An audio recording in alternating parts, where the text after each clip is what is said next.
नमस्कार, स्वागत आप सभी का हमारे चैनल के गॉसिप्स में। और आज हम बात करने वाले हैं फिर एक बार आप सभी की फेवरेट शो पांड्या स्टोर के आने वाले हफ्ते के कुछ ट्विस्ट एंड टर्न्स के बारे में। जो आने वाला हफ्ता काफी ज्यादा खास होने वाला है, क्योंकि आने वाले हफ्ते में पंड्या निवास में एक नया सदस्य जुड़ जाने वाला है और आखिरी पंड्या परिवार का एक लौता बैचलर अब शादीशुदा होने वाला है, यानी कि क्रिश। जी हाँ, आपने बिल्कुल ठीक सुना। पंड्या परिवार की कहानी में अब ट्रैक क्रिश की शादी वाला आने वाला है। जैसे कि ये हफ्ता तो काफी ज्यादा भागदौड़ में निकल गया कि चीकू कहाँ गया, फिर वो मिल भी गया, लेकिन अब सुमन ने ये बात कह दी है श्वेता से कि राम राम नमस्ते, निकलो अपने रास्ते। क्योंकि अब सुमन जो है वो चीकू और श्वेता की जिम्मेदारी जो है इससे ज्यादा नहीं निभाना चाहती है, क्योंकि इतनी ज्यादा प्रॉब्लम्स ये जो हो गई है उस वजह से श्वेता की माँ कर बार बार जो ड्रामा करती है वो श्वेता तो सह लेती है, लेकिन सुमन के बिल्कुल भी सहने लायक नहीं है। इसलिए अब श्वेता की जो है वो आखिरी रात होने वाली है पंड्या निवास में, जिस आखिरी रात में वो काफी सारा नशे में झूमती हुई नजर आने वाली है और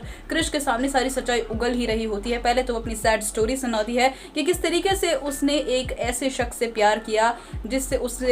शख्स ने उससे प्यार नहीं किया, श्वेता से प्यार नहीं किया, सिर्फ उसकी दौलत से प्यार किया और वक्त आते ही उसके गहने पैसे लेकर सब भाग गया। और इस शादी में तो श्वेता को ये बच्चा चाहिए भी नहीं था, लेकिन फिर भी चीकू उसकी झोली में आ गिरा और चीकू से छुटकारा पाने के लिए उसने क्या क्या किया वो सब कुछ जो श्वेता है वो क्रिश को बताने ही वाली होती है कि धरा की आवाज आती है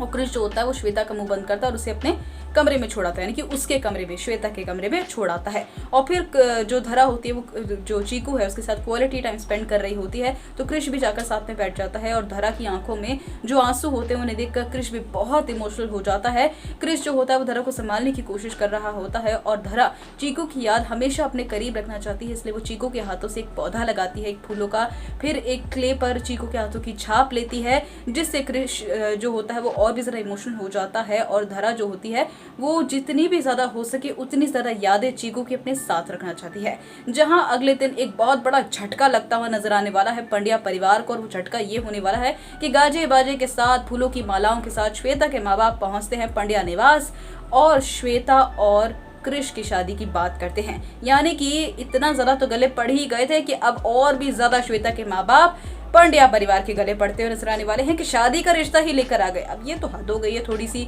जहां क्रिश जो होगा वो उस हद पर सोने का सुहागा बन जाने वाला है, और वो सोने का सुहागा ऐसे बनेगा कि क्रिश जो होगा वो शादी के लिए हाँ कह देगा। और जैसे कि आपने अगर मेरी पिछली अपडेट देखी होगी जिसपे काफी कम व्यूज है, प्लीज वो वीडियो जरूर जाके देखिए, मैं लिंक भी डिस्क्रिप्शन पे डाल दूंगी, कि जो क्रिश है वो शादी के लिए हाँ कह देने वाला है। और वो शादी के लिए हाँ इसलिए कहेगा क्योंकि जो धरा है वो चीकू से दूर नहीं रह सकती है, और अगर क्रिश और श्वेता की शादी हो गई तो श्वेता के साथ चीकू भी तो आएगा। तो चीकू अगर आएगा पंड्या निवास तो क्रिश खुशी खुशी चीकू को धरा और गौतम को सौंप देगा। इसलिए क्रिश जो होगा वो अपने आप को कुर्बान करता हुआ नजर आएगा धरा के लिए और शादी के लिए हाँ कह देगा। लेकिन अभी भी जो श्वेता है वो तो शॉक्ड में ही है और वो प्रोसेस ही कर रही है इस बात को कि ये सब हो क्या रहा है मेरे साथ, क्योंकि इस पहली बार ऐसा हुआ है कि ना तो कोई प्लानिंग प्लॉटिंग करी है श्वेता ने, ना कोई चाल चली है, लेकिन फिर भी वो बलि की बकरी बन गई है। इसलिए अब श्वेता साफ साफ कह रही थी कि मैं ये शादी नहीं करूंगी, लेकिन श्वेता के माँ बाप तो बस जिद पे अड़ गए हैं कि क्रिश और श्वेता की शादी तो होगी। लेकिन अब सबसे ज्यादा एक्साइटिंग बात जो होने वाली है वो होने वाली है जो सुमन का रिएक्शन होने वाला है। अब सुमन इस शादी के लिए मानेगी या नहीं मानेगी ये तो आने वाला वक्त और आने वाला हफ्ता ही बताएगा, लेकिन इस अपडेट को सुनने के बाद आपका क्या रिएक्शन है हमें कमेंट कर जरूर बताएं। वीडियो को लाइक कीजिए और साथ ही आने वाली सभी अपडेट्स के लिए बेल आइकन को जरूर ऑन